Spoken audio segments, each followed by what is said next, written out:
Hello friends, আমি মোহন lifeline চ্যানেলে তোমাদের সবাইকে স্বাগত জানাই। আজকে আমি একটা গ্রাম বাংলার দৃশ্য তোমাদের দেখাতে যাচ্ছি, যেটা আমি শুটিং করিনি অবশ্যই, বাট আমি ভিডিওটা ডাউনলোড করেছি। প্লিজ আমার ভিডিওটা স্কিপ না করে পুরো ভিডিওটা দেখার জন্য অনুরোধ করছি।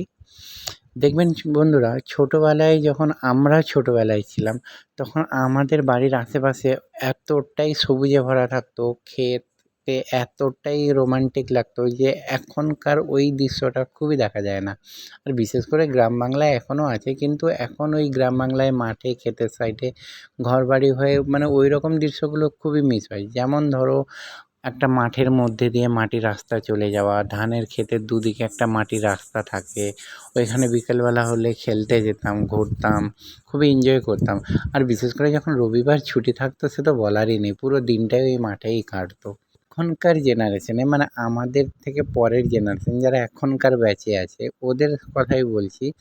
ওরা দেখবে এখন আর মাঠে ঘাটে যায় না, এখন ওদের কাছে ল্যাপটপ, মোবাইল, আর এই যে বেরিয়ে গেছে পাবজি, ফ্রি ফায়ার, ওতেই ওদের দিন কেটে যাচ্ছে। কোথায় মাঠ, কোথায় ক্ষেত, ওরা কিছুই জানে না।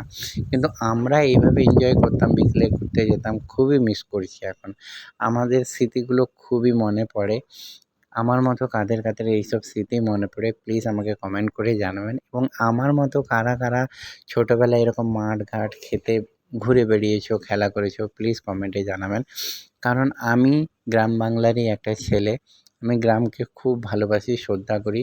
কারণ আমি জানি গ্রামের মতো সৌন্দর্য শহরে নেই। শহরে হাইফাই সোসাইটি আছে, গ্রামের মানুষরা মিলেমিশে থাকতে পারে, এটাই খুবই বেটার লাগে আমার কাছে। আর বন্ধুরা, তোমাদের কাছে একটাই অনুরোধ, যদি আমার ভিডিওটা ভালো লাগে প্লিজ লাইক, কমেন্ট, শেয়ার করবেন।